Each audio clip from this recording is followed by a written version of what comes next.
Pak saya mah sesar aja dorakat tata nu hayang disesar teh dorakat geus saya liangna tuh paranti keluar kasuk ka jero atuh geus aya kunaon hayang disesar pan urang teh haram ngarusak anggota urang haram ngarusak anggota urang teh haram lamun lain darurat atuh haram boro-boro ngarusak beteung di bedel aya huntu rada kaharep saeutik ieu teh deuk dibenerkeun haram mun kira-kira henteu ngarusak Fatihah lamun ngarusak Fatihah mah coba ieu sia deuk dibenerkeun coba Fatihah wallahu nu bener sia wallahu coba wallahu sia teu bisa dok harangan dia huntu dok nah eta mah teu naon demi walabbolin gigi hancurkan ayo kira-kira coba siapa ieu mah kaharepna nonggarna saeutik coba walabbol itu bagus ya tapi endek dipicen bae maksudna naon supaya rada gaya bae teu beuna beuna Gusti Allahna sia mah teu digayakeun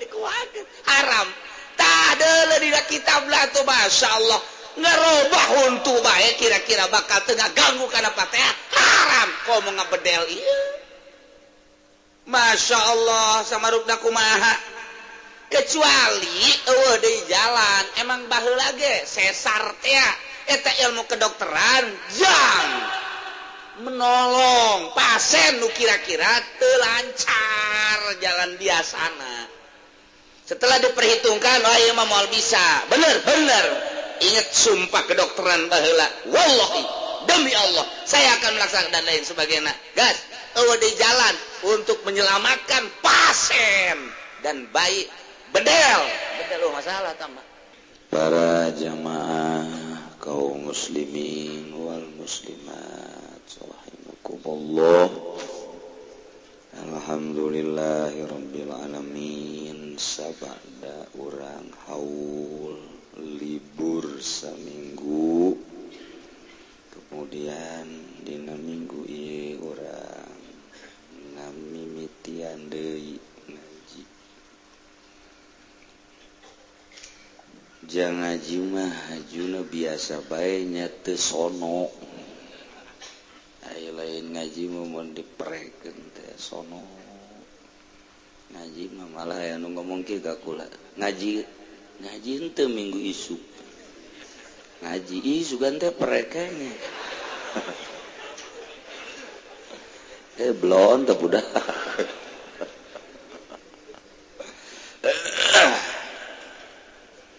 tapi nu sono-sono kana ngaji meureun nu di imahna dicarekan bae majikan sono hayang geura ngaji bae cenah kiai udah kesel di imah dicarekan bae deres teh mah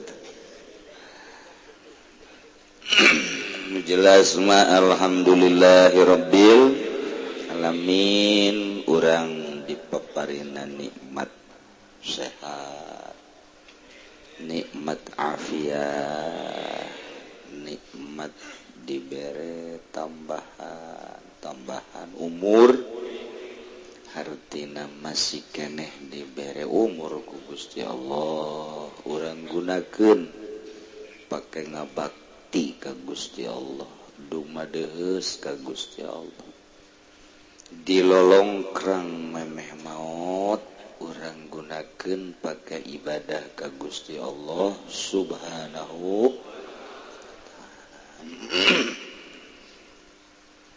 urang malamun nyaritakeun ibadah teh paling ge salat puasa tahajud duha carita ibadah teh kos kitu bari jeung di jero salatna ge teu inget ka Allah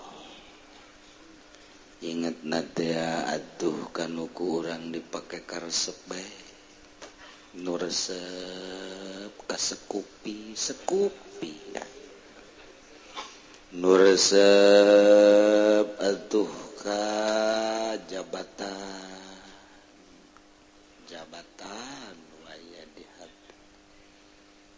resep ke kendaraan mobil etan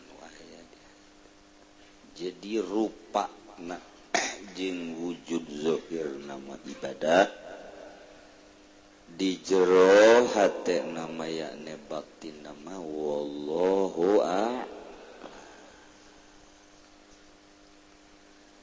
sanajan bari jeung kitu memang urang maka karak datang kadinya ibadah teh tetep bae mun tayang ka Gusti sakieu bisana Gusti ibadah teh hampura kasalahan hayang ditarima bae ibadah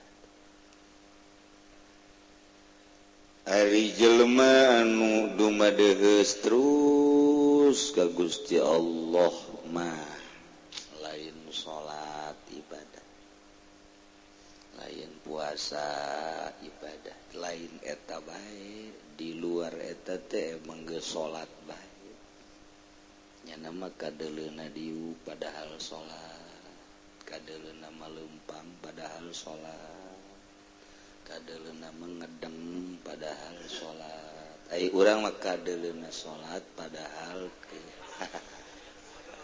sabalikna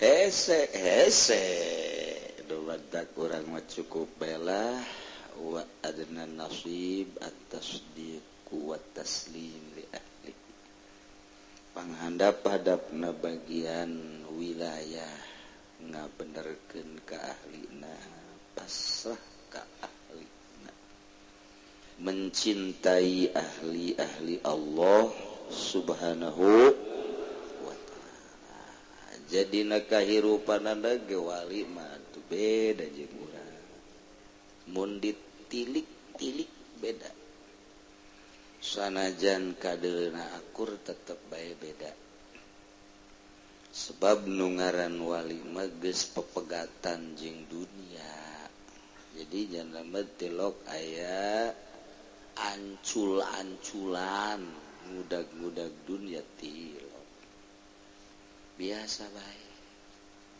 geus eueuh di jero hate teh dunia eueuh makhluk eueuh nafsu eueuh syaitan nu aya teh hiji be Allah subhanahu urang ge bisa ngomong mata kitu teh bisa tah bisa nu bentak ilmu kawalian mah lain ilmu omong ilmu rasa urang mah nyaho ka Allah teh ku ilmu Allah aya naon dalil aya dadamelanana langit bumi katutesina teu kaharti aya dadamelanana eueuh nu ngadamelna saha nu ngadamelna Allah sakitu tah tauhid urang mah sakitu tauhid wali mah lain kitu tauhid wali mah nyaritakeun Allah teh ku rasa ku makrifat ka Allah jadi urang mah ku ilmu wali mah ku makrifat ilmu makrifat maksud makrifat kumaha maksudna makrifat eta aya tilu makrifat zat makrifat af'al makrifat sifat hakikatna mah ja'atuh eueuhna naon di dunia teh nu wujud hakiki mah Allah geus teu kadeuleu ku ahli Allah mah salian Allah urang bisa ngomong doa nyana merasa kemudian sakabeh pagawean ieu nu ngalakukeun Gusti Allah nu leumpang nu diuk nu ngedem nu macul nu nyupir pagawean teh ngaranna eta teh nu ngalakukeun Allah berarti geus karasa tak wali mah neuleuh naon bae atuh Allah ngan teu meunang jero teuing jeung nu bangsa potongan kos kieu mah ngaji kos gitu potongan kos kieu bisa kabalinger oh berarti itu Allah tuh kada kos kitu tah mantap lain ilmu ucap ilmu rasa tauhid sifat seluruh nuku makhluk nak direncanakan dikehendaki pemilik rencana jeung kehendak adalah Allah. Ai urang boga naon urang mantak walima ngaleungitkeun ngaku geus teu ngaku kabeh nu Allah bae mata nu sanu Allah ceuli nu Allah irung nu Allah eta motor nu Allah mun dicokot atuh kumaha Allah bae paling sia ditampiling wae teu jadi terus gitu jadi geus sagala rupa Allah wae atuh jarak ge loba kitu jarak 1000 hiji di pasar Kemis ge nyomang ya teu hiji we sakabupaten Tangerang atuh sugan sapotong we sugan saprovinsi Banten cenah atuh aya hiji mah aya mah aya ngan urang we teu nya aya di mana cenah kieu pokona aya belah pokona pasti jasa aya sebab mun geus eueuh wali hajur negara beda. Ibrahim bin Adam ditanya mama sih di dunia ieu bangunna ibadah teu eureun pernah bunga teu urusan dunia di dunia pernah bunga pernah cakna 2 kali oh pernah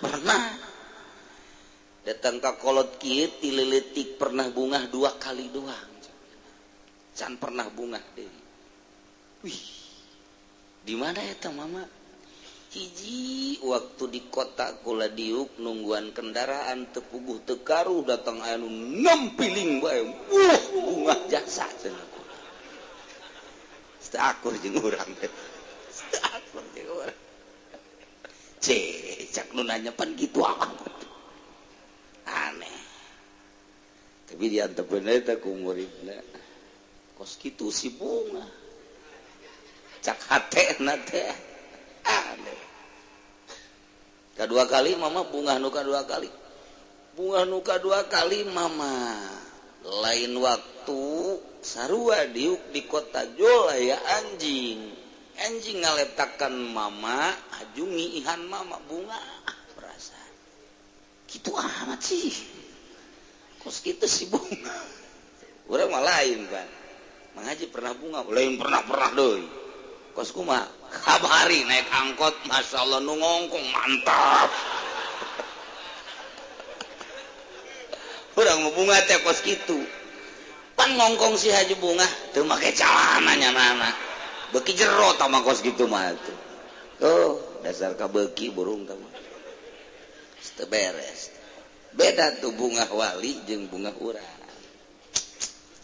kok bisa kos gitu sih mual ke harti kurang mual ke harti jasa entak aya jelema make jubah kemudian make udeng-udeng eta teh ngaranna sosok sufi torojo anjing digalemohan ku anjing nyana menghindar anjing nyamperkeun deui nyana menghindar anjing nyamperkeun deui diketrok kudu make jubah teh siap make tungkedna sakali ngetrok encan parah 2 kali joger edit siap anjing bebe jaka guru waalaikumsalam aya naon anjing murid mama nu make jubah nu make udeng-udeng ieu geus ngetrok kula 3 kali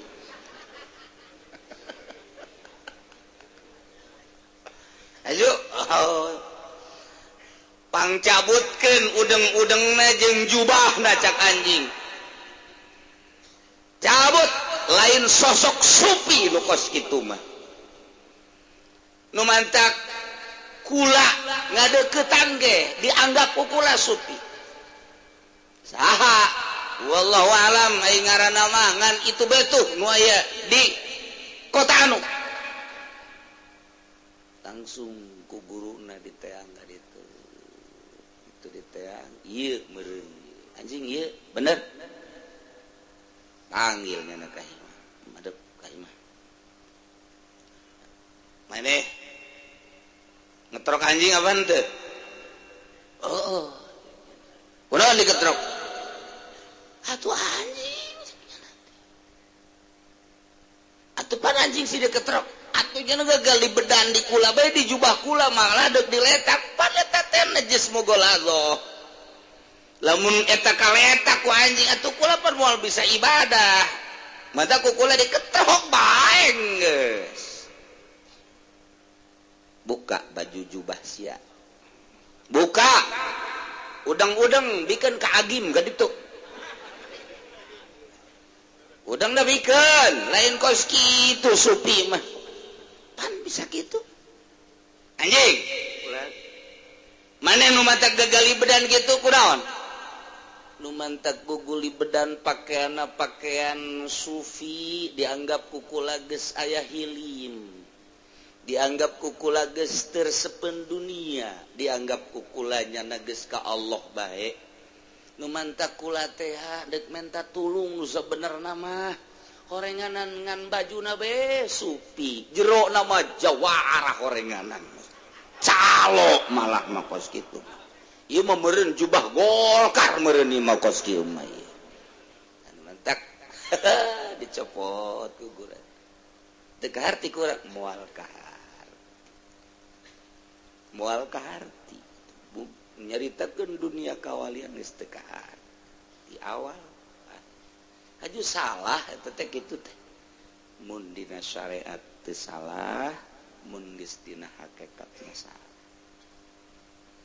pan bisa kos kitu mantak ge ngaji bae ngaji sia mah tuh ngajina ge kakarak saminggu 2 minggu kitu ge lamun teu ngabesan beper ya tuh di mana mangi oh kita ngaji bae lah dan kayak datang jadi sok aju hayang nyohok ka jeroanana heula jang ngaji nage ieu mah ngan sakadar dicarekan ku pamajikan moal kakarti atuh ke lamun geus luhur ilmuna babacaan nahuna bilagahna ngahartikeun nangis rapi mulai tidinya syariat geus rapi menuju hakikat geus datang ka hakikat mah atuh kos kitulah ahli syariat mah puasa bae ke ahli hakikat mah teu puasa mantek besi engke manggih kiai nu teu puasa boa eta gantung tak kiai tah atuh ese jalain alam urang mah alam syariat itu mah alam hakikat ku hese na kos kitu wa adnan nasib at-tasdiqu li ahlihi wa taslibu li ahli janya ge henteu hakikatan nu asli nama biasa bae bersyariat lamun aya nu hakikatan lain malah dukun teh mah kos kitu dukun nu hakikatan mah dukun teh mah kos kitu belain ahli thariqah jadi nu datang ke ahli hakikat berbagai-bagai geus puguh manusia nage lain waras bae nu edan ge daratang bae kafir daratang bae kabeh daratang hewan-hewan ge daratang jadi lain jelema nu waras bae namu kawali mah nu edan ge namu bae embe ucing nararamu bae kadinya kabeh nararamu ieu utusan Allah moal kaharti bawa wali mah kadang ngobrol jeung embe kadang ngobrol jeung hewan-hewan kos kitulah hamba Allah nu diangkat jadi kekasihna yakni jadi wali Allah subhanahu wa ta'ala geus ulah lempor teu kahartina nu kahartina bae sebab kadang-kadang nu teu kahartina mah nu katembong ku urang nyana ge keur poho kamari urang haul Tuan Syekh Abdul Qadir Al Jailani nu anjeunna secara gaib boga buku da satungtung deuleu. Didinya lah bakal dicatat murid-murid Tuan Syekh Abdul Qadir Al Jailani. Ja wali mapan teu maot. Urang haul hadir manehna. Urang ziarah ka makom wali atuh hadir mentak sing hade. Sing hade urang mah teu neuleuh ka nyana meneuleukeun ka urang. Mentak sing hade di hareupeun wali mah jaga hati, jaga ruh. Kudu di mumulek zohir manu penting batin jeung wali Allah. Didinya tulisan-tulisan murid-murid da mun geus katulis didinya di akhirat engke bakal dibeberkeun dipayuneun Gusti. Ieulah murid-murid kula lamun geus catet di buku eta deuk nu kumaha bae cek Gusti Allah geus segera berangkat ka surga. Mudah-mudahan orang kabehan kacatet di buku Tuan Syekh Abdul Qadir Al Jailani dicatat sebagai muridna sehingga jaga di akhirat orang kabehan disetorkeun ka Gusti Allah ku Gusti Allah diizinan iring-iringan menuju surga Allah Subhanahu wa taala. Murah Allah sanajana tuh hawalna anu mere aya nu gede nu leutik aya nu ngadaharna bae deui lolobana mah eta sarua bae geus. Alhamdulillahirabbil mudah-mudahan orang diberi panjang umur bisa datang ka haul hareup deui sehingga orang bisa zikir bareng deui. Bisa ditambahan diperkuat murid urang sebagai murid Tuan Syekh Abdul Qadir Al Jailani qaddasallahu sirrahul aziz. Begitulah cerita kawalian al-arif billah hasbama yumkinu al-mu'rid anid dunya al-munhamik anil lazzat wasyahawat etawali nuqasid kitu muqbilu lil maula al mudawimu lizikri.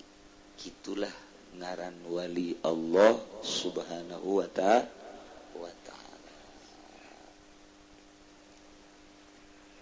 Urang nyaritakeun masalah kisos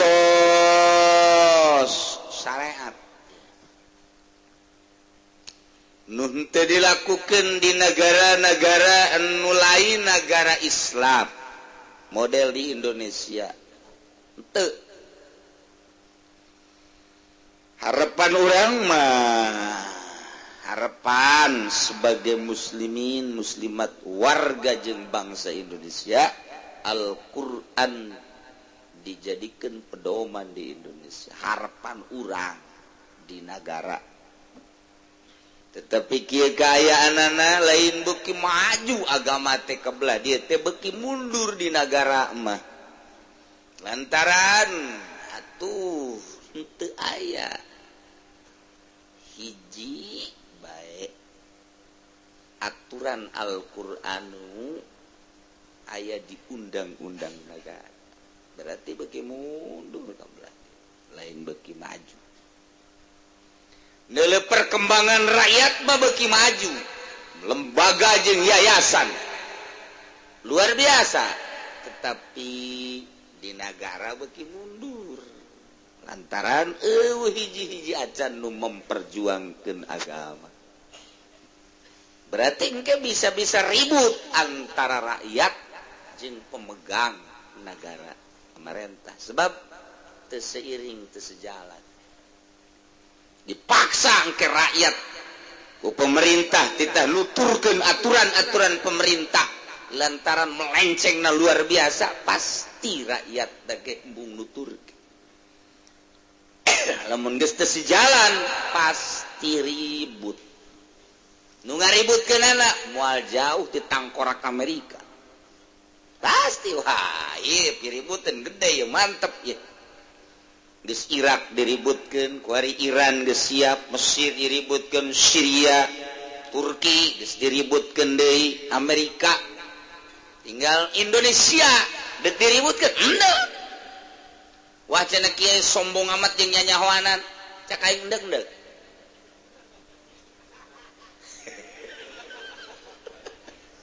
emang kumaha gitu ente sejalan dibuat tidak sejalan rakyat jeung pemerintah iributeun paneta ai Amerika resep jasa ngaributkeun naon sebabna dangdeur eueuh di Amerika teu bisa jualan dangdeur di Amerika mah mata kula teu betah ge di ditu hui eueuh suag eueuh di ditu batu bangsa hui butun eueuh tadi Amerika mah nu mantak ieu aki-aki mun dibawa ke Amerika moal betah moal atuh suag eueuh suag aju eta teh tangkal awit teh naon ngaranna iwung eueuh iwung oh sakitu amis napan iwung nu aya bom nu aya teh bom di ditu teh geus teu mahi senjata jeung bom teh jualeun atau mun teu ribut di nagara nyana teu ngajual-jual sakitu bae konsepna mah mantap diributkeun setelahnya mendekat untuk siap dibeli ributkeun beli kos kitu konsep jelema radikal cerita-cerita Al-Quran orang bisa soteh keur ngaji jeung murid jeung masyarakat tapi nyaritakeun konsep-konsep Al-Quran di negara teu jalan sama sekali kiai tinggal kiai mama tinggal mamanukan teu bisa pokokna Gus Dur berusaha dek nerapkeun ala kadar lengser tengah jalan kaambeu ku Amerika kos kitulah sahabae nu deuk siap nerapkeun aturan-aturan Islam pasti Amerika turun tangan loba jelema nu nuturkeun Amerika anak di Indonesia kumaha tuh tah modal kos kitu teu kumaha aja kehendak Allah tah mah urang mah urang pemerintah mentek ke kajahoana mah di akhirat engke di akhirat camat dadah mat kemana aing mah ka neraka ente kemana heuh Firdaus sia cek camat aing kadung baheula jadi camat mun camat teu bener camat bener mah pagon Firdaus kene minimal ka Haji Firdaus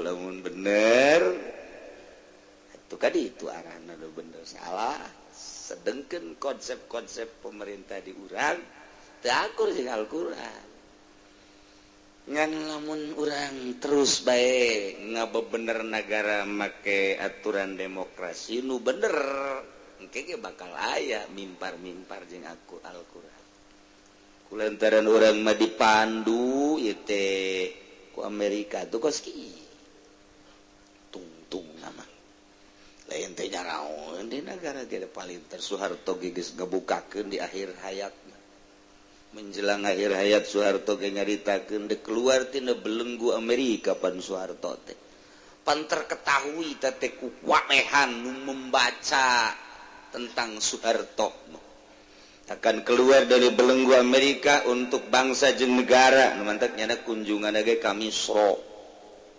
amis di jero Mesir Arab ke Mesir eta teh masih sababaraha negara deui eta lain saleumpang-leumpangna deuk aya hubungan-hubungan keluar ti Amerika terbaca ku Amerika sadetik can balik-balik acan Soeharto lengserkeun di Indonesia gitulah Amerika ngaji Amerika ya tah kulantaran di carita kisos nu moal dilaksanakeun di negara urang can sementara aya kisos-kisos tetap tekanan-tekanan Amerika kene ieu mah hiji awewe ngaran Sarwiti kemudian manehanana ngabunuh ya Allah awewe jadi pembunuh.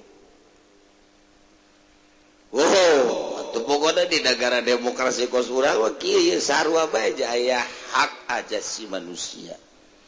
Geus awewe ge atuh teu anti jadi pembunuh.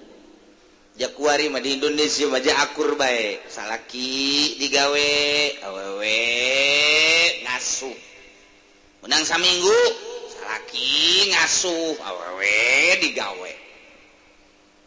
Kamari Bandung ngais pamajikanana minggu itu Bandung ngais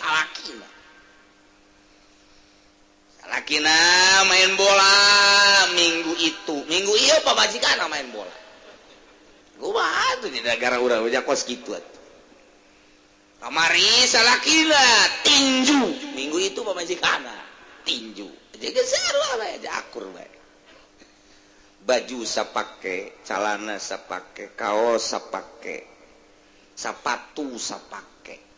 Ngan susu dong itu bisa dipindahkeun. Mun bisa dipindahkeun eta ge ku pamajikan dipindahkeun nitip heula susu ya ribet deh. Ente bisa dipindahkeun. Gusti Allah alam jadi kos kieu. Tubasul hamilu kebenaran si Sarwitina teh anu ngabunuh Ki Zaid teh dalam keadaan hamil.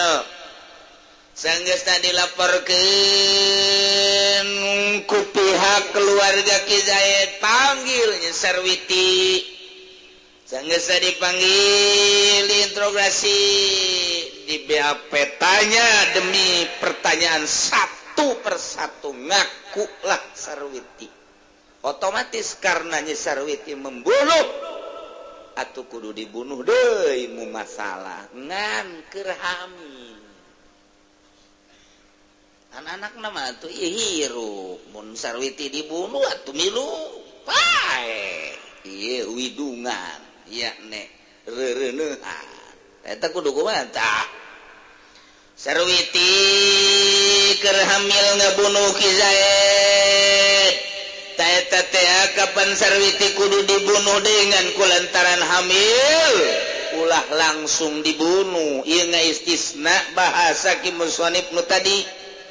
Cik tadi kudu dibunuhna ala faul. Sabat ulah diengke-engkekeun deui. Wa yuqtassu alal faul. Isos segera tapi kulantarannya Sarwitina hamil watuh basul hamilu tahan heula ulah langsung dibunuh Sarwiti nu keur hamil ikisosi nafsi dina males pati awak-awakan tadina ngabunuh deui datang ka ira datang ka ngalahirkeun heula geus ngalahirkeun hatta turja'ul laba sehingga Sarwiti bisa nyusuan heula anakna susu nu pertama bahkan lain sekedar sakitu kudu diantepkeun heula ye Sarwiti teh sanggeus ngalahir sanggeus nyusuan wa yastagni bigaiha anakna bisa ngalep cukup kudu sejen aya nu ngurus mah lamun can aya nu ngurus ulah wakal atawa khitomin lihaulai atawa disapih datang ke 2 tahun geus disapih bakal dituna aman atawa aya hiji makanan anu bisa ngabiasakeun bisa biasa kitu nyehatkeun anak nyehatkeun bayi misalna susu atau kuarima ASI susu SGM susu gitu macam-macam kuarima gitu segala bibilak macam-macam geus padahal geus ngaranna ge urang secara raho lah pokona mah aju makanan nage makanan teh naon ngaranna teh makanan orok teh tah sun harus macam-macam. Ya Allah ya Rabbi, misalnya bisa ku eta bekieun ieu budakna teh dibere kurang susu SGM atau bibilak daekeun atawa dibere sun daekeun, oh berarti geus teu membutuhkeun indung deui ieu mah bisa diurusan kuno sejen geus istighna tanu kos kitu silakan dibunuh. Tapi lamun anakna tingali heula ternyata anakna teh dibere susu embungeun, susu sapi embung, susu kebo embungeun kana bae.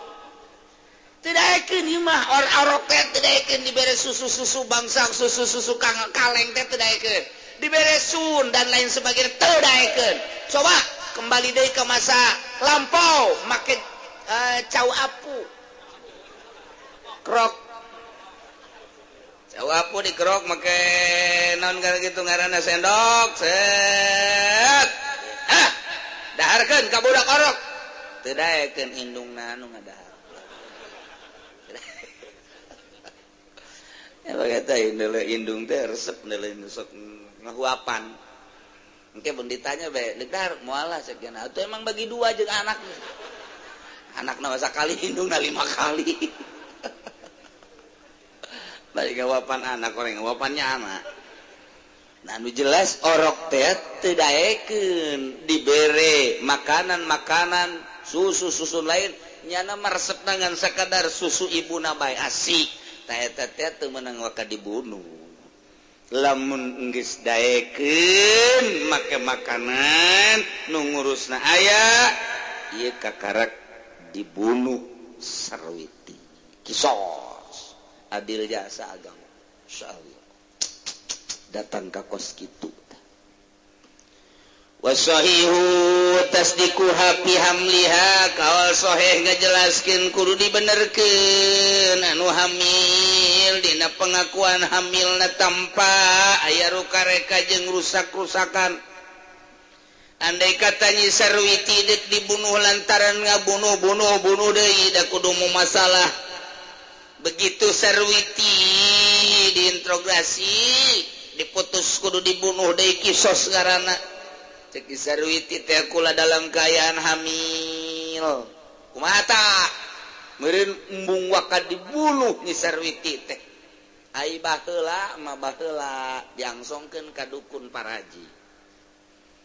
Dukun Paraji mah geus nyaungeun jasa tina matana, tina irungna ge. Oh budak hamil ieu kajen ku kumaha ge. Oh moal haju diragap mah beuteungna teh hamil, bener. Sarwiti ketika dek dikisos kemudian manehanana ngaku hamil. Tak eta teh cek ajengan musonib durutkeun cek kaos tasdiqu hafi hamliha. Benerkeun lantaran memang awewe mah sok hamil. Eta ngabenerkeun kitu teh sabada diangsongkeun heula ka dukun Paraji. Coba pengakuan Sarwiti hamil teh bener apa henteu? Usah. Aya bener. Geus benerkeun. Lamun diusap ku dukun Paraji je mah nanaonan. Eta cenah ngaganjel ieu lain ngaganjel ge lain naon ieu mah wadang ieu mah jadi jero. Oh, siapa tos ngawadang wal salah. Tah eta mah atuh teu diperse eta baheula kuari mah canggih atuh kuari. Buka baju. Sek. Andok buka. Ngapain, Dok? Kok dibuka semua? Jangan banyak ngomong. Celana buka. Dokter teh lamun ka USG dek dibuka kabeh, Pak. Aja dokterna lalaki disial. Main porosot-porosotkeun bae batur. Terus kos gitu bae ke dokteran teh atuh kahayang urang mah paranti nu kos gitu awewe. Gitu jaloba ieu dokter awewe. Ieu teh. Dokter ahli kandungan, dokter Cepi. Lalaki ya mah tuh. Begitu dek di USG teh atuh geus parosotkeun. Sok. Salana nafsu. Geus biasa deui bae nya mah kos kitu teh. Nya ge culak-culak ke usaha sama kunci. Cek du di luar kebel amat teh mah ngariksana. Luar dalam. Pusap-pusap tahu foto. Oh bener ternyata hasil USG na iya aya bayan atuh gampang kuari wis canggih ternyata hasil USG tuh nanaonan ya tuh geus ulah dipercaya. Jadi bahasa wasahihu tasdiqu bihamliha kuari mah gampang jasa lantaran geus canggih jasa. Nu mantat ngagunakeun alat canggih deui ngabohongna. Canggih deui atuh orang-orang bodoh ngaranna ge atuh. USG. Oh, ini 3 bulan cek dokter. Sebulan lagi USG. Bagus. 5 bulan USG. Waduh, nyungsang. Yang bener Pak, iya ya dok. Yang bener dok, iya nyungsang ini. Waduh, ini kalau terus begini ini harus disesar. Geus ngomong direncanakeun ti awal lagi. Lahir kan syukur 2 juta, sesar 12 juta, minimal 7 juta kan belum mantap. Nu di deuleuna eta na bae teh ku dokter teh. Geura pae sia dok. Geura pae sia nyokotan duit ti kos kitu. Cek jana mah beureun kumaha ke bakal moal aya balukarna di akhirat. Hehehe. Jahanam bagian sia dok. Hehehe mah kumaha kitu aing mah ngan ngabejaan doang. Cek dokter aing mah moal ngaji cenah minggu hareup mah balik sia ka ditu. Hehehe. Semua aya balukar kecuali permintaan pasien. Pak, saya mah sesar aja. Dorakat tata nu hayang disesar teh dorakat. Ini saya liangna tuh. Paranti keluar kasuk ka jero atuh geus aya. Kunaon hayang disesar pan urang teh haram ngarusak anggota urang, haram. Ngarusak anggota urang teh haram lamun lain darurat atuh haram. Boro-boro ngarusak beteng di bedel aya huntu rada kaharep saeutik ieu teh deuk dibenerkeun haram mun kira-kira henteu ngarusak Fatihah lamun ngarusak Fatihah mah coba ieu sia deuk dibenerkeun coba Fatihah wallahu nu bener sia wallahu coba wallahu oh sia teu bisa. Bisa dok, harangan dia kuntu dok. Nah, itu mah teu naon, demi waladolin, gigi hancurkan. Ayo kira-kira coba sia, jadi siapa ieu ka hareupna nonggarna saeutik. Coba waladol. Itu bagus ya. Tapi nek dipicen bae. Maksudna naon? Supaya rada gaya bae. Hai, teu beuna. Mana Gusti Allah na sia mah teu digayakeun. Haram tak ada di kitab lah tuh Masya Allah ngerubah huntu bae kira-kira bakal tengah ganggu karena Fatihah haram kok mau ngabedel iya Masya Allah sama rukna kumaha kecuali di jalan emang baheula ge sesar teh eta ilmu kedokteran jang menolong pasien nu kira-kira teu lancar jalan biasana. Setelah diperhitungkan, oh iya mah moal bisa. Bener. Ingat sumpah kedokteran baheula. Wallahi, demi Allah, saya akan melaksanakan dan lain sebagainya. Gas, di jalan untuk menyelamatkan pasien dan bayi bedel masalah tambah. Kayak begitunya di sidang di Rebul Jalil. Pernah nggak bedel? Pernah. Kenapa dibedel? Cek malaikat, kenapa dibedel? Apa itu bedel? Aduh, ya. Asal orang dokter orang Kendal ya. Saya sebagai dokter, cek dokter teh malaikat. Menurut ilmu kedokteran yang saya pelajari, pasien tersebut yang bernama Sarwiti itu mudarat kalau tidak dibedel. Apa itu bedel? Bedel sesar. Emang kenapa? Sebab itu palawangannya nggak mau muka. Ayo siapa lawangan atuh eta sopan sih daripada ayo. Enggak embung nyebutkeun eta. Begitulah malaikat. Betul. Pembukaan 1, pembukaan 2 bisa, pembukaan 3 macet dia nggak bisa. Sedangkan pembukaan ada 10. Kalau udah 10 nongol dia. Nah ini udah pembukaan 3, pembukaan keempat itu udah nggak bisa, ya otomatis untuk menyelamatkan tidak ada lain menurut medis bedel. Saya lakukan itu. Tuh masalah lah untuk beneran. Dokter Cepi maju. Kamu memutuskan sesar, bagaimana menurut kamu?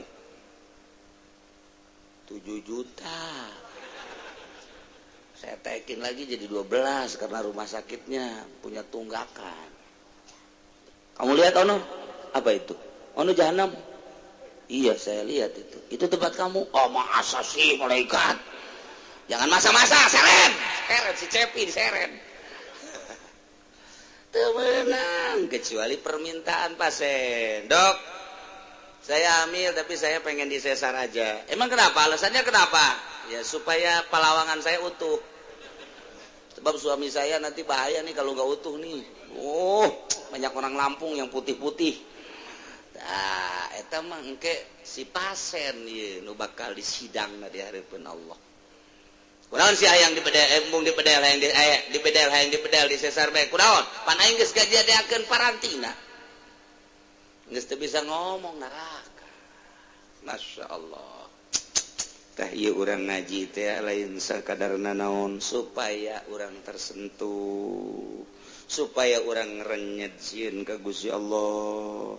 Lain sakadar hirup di dunia isuk pageto bakal nyebrang ke alam barzah. Di Robul Jalil bakal ditanya, Kiai bakal ditanya ngajelaskeunana bener henteu sia. Demi aing pacak Allah apa demi sakukti? Kiai loba nu sing jarungkel.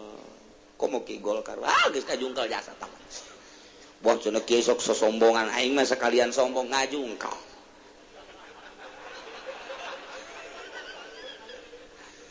Wih, sudah sok nyanyawanan. Nyaho jasa aing. Sebab naon? Atuh teh mah lengkah-lengkahna kadeuleuan jasa lengkahna. Ki Golkar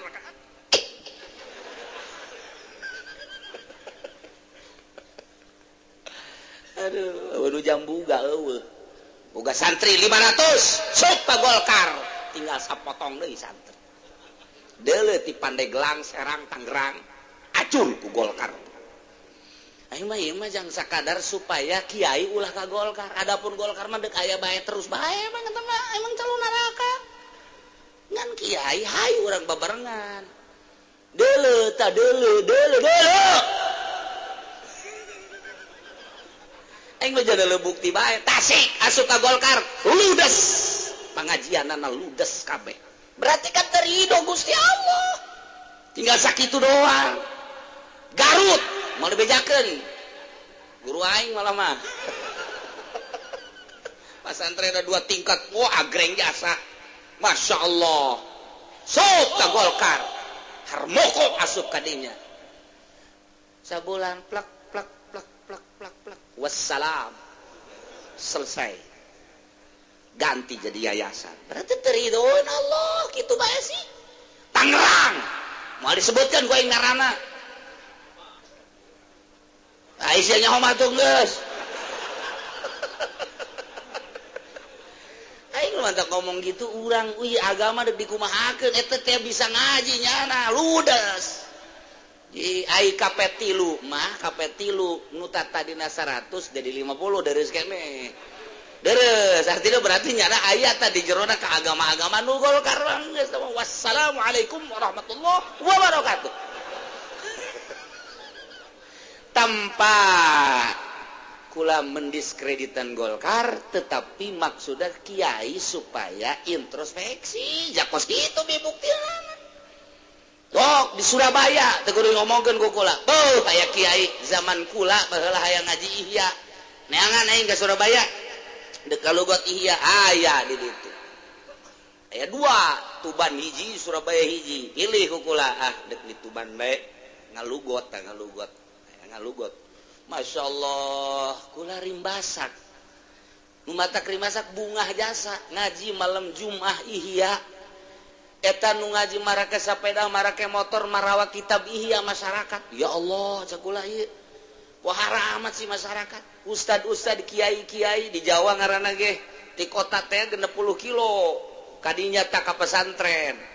santri nama ya bangsa sekitar 100 tapi malam Jumat ya Allah sepeda motor mobil mah jarang aya hiji dua ngan urang dinya marawa kitab ihya ngararaji pohara jasa eta istimewa lah ulah teu ngarti ge resep-resep atuh heulanan teu ngarti jajang bahasa mengkono-mengkono atuh dari kula gadayekeun mingguanan eta malam Jumat inget bae eta masyaallah istimewa mah si kiai pasti geus luar biasa hebat geus kaharti ngeunah ngomongna sanajan teu paham bahasa Jawa ngeunaheun oh bisa ngaji ilmu bener-bener teu kebal asup Golkar eta Golkar ku sial-sial teuing deui asup ka dieu rempag pengajian rempag masyaallah tai geus di Surabaya di Urang terus sekarang itu ieu ku ari rorotu Golkar ambalaya di dieu ambalaya di dieu ngan lamun tobat insya Allah kula inget teh ka Abah tobat teh kumaha Abah pondokna belum apa batu kira-kira ngomong teh rungkadkeun pondok nu eta nyeun deui tidak ieu awi ge coba moal itu geus teh lain pondok teh mah kitu mah teh peternakan ayam teh mah tuh eta meureun kolot ge supaya nancep ka jero hatena hartina lain naon kitu ngaranna agama malah geus teu kudu kos kitu sok Pandeglang Serang Tangerang ajur kulantaran eueuh santrian oper yayasan memang peranti da jeung Golkar watu tah mah emang saideologi tah mah kos kitu ngaji ka mana ieu